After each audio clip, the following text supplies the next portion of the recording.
Any successful golf course renovation requires a winning strategy. And as with most important tasks, experience is the best teacher.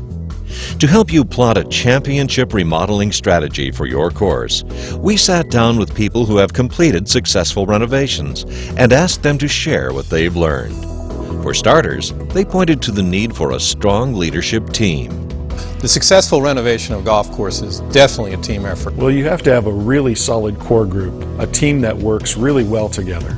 And while renovation is a team effort, it's often important for one person to take charge. I can't stress enough that it's really critical that one person be appointed to have the authority to lead the renovation and coordinate all the other team members. There had to be a core team or one or two individuals that would drive the project, that had the time, the passion, and the vision, bar none, to get it done. They have to put on the flak jacket and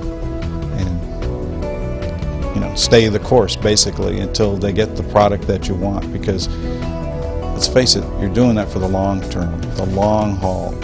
Your team should also include the course superintendent, Greens Committee members, club president, and the architect.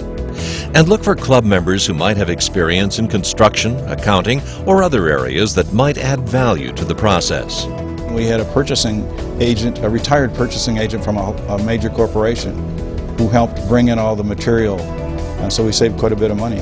We had a 5-person team of individuals who were in the communications business at the club, and they did everything possible to communicate with our membership. We actually published a bi-weekly 2-pager with lots of pictures, lots of white space, describing where we were in every phase of the project.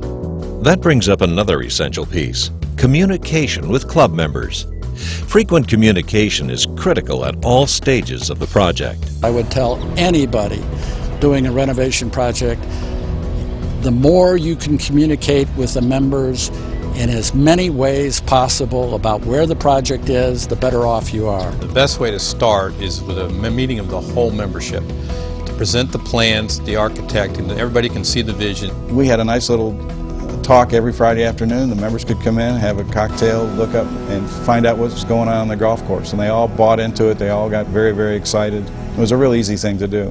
When it comes to creating the vision, the golf course architect plays a vital role. The golf course architect is the leader of the pack. He's the dreamer. He has the image. He is probably the only part of the team that can stand on the tee box, look out there and see a live, breathing golf course.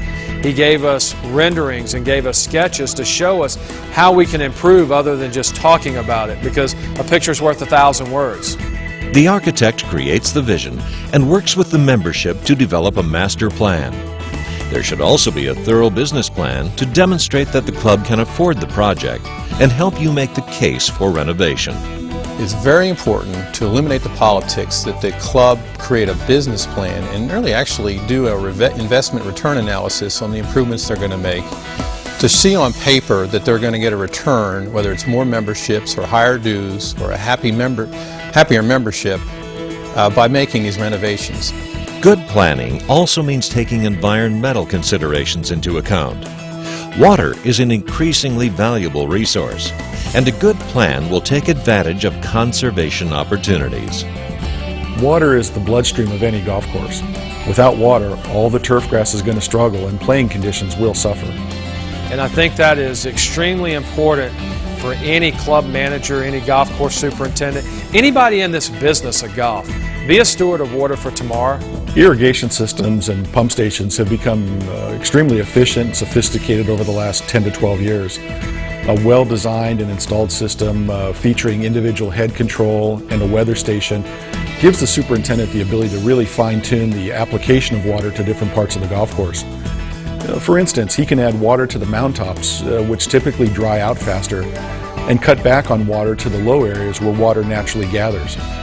While investing more money up front, you'll save money down the road in terms of water and electric costs, and increase the reliability of the system and give the superintendent the tools he needs to manage the turf grass properly.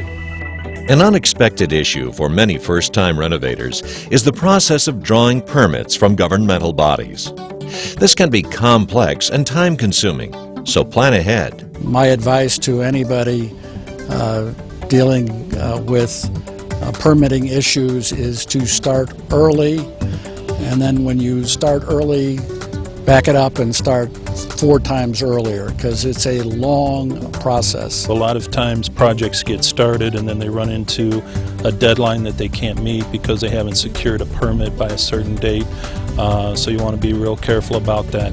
You're dealing with local governments, county governments, state governments, the Corps of Engineers, the state EPD, you name it, and everybody's going to have a hand in it. But everybody has to believe that you have the best interest of the city, county, or government entities when you do this, that you're doing it the right way, that you're not going to hurt anybody. The best person or the best group to really walk you through the permit process is a good engineering firm that you've hired along with your architect to do the renovation. They're pros, they have relationships with all the permitting agencies in the local area. They're the best.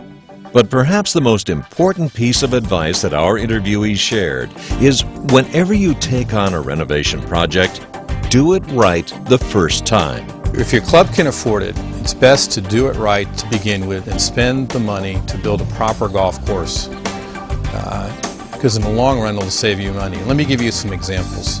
If you build concrete golf cart paths, they're a little more expensive, but they'll last a lot longer than asphalt and they're less apt to root damage.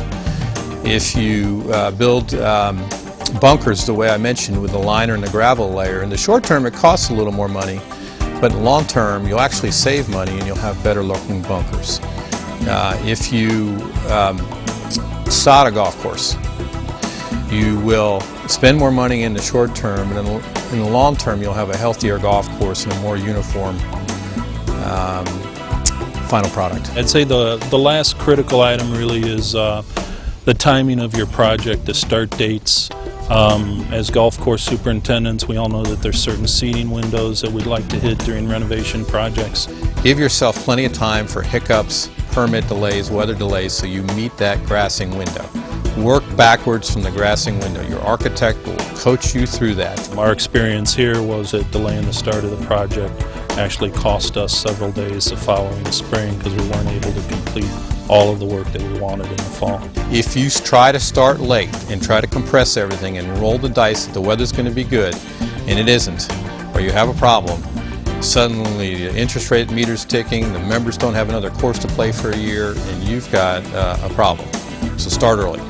A championship strategy for golf course renovation. It includes a strong and focused leadership team, clear communication with club members, the vision of a committed architect, and a solid game plan for getting things done.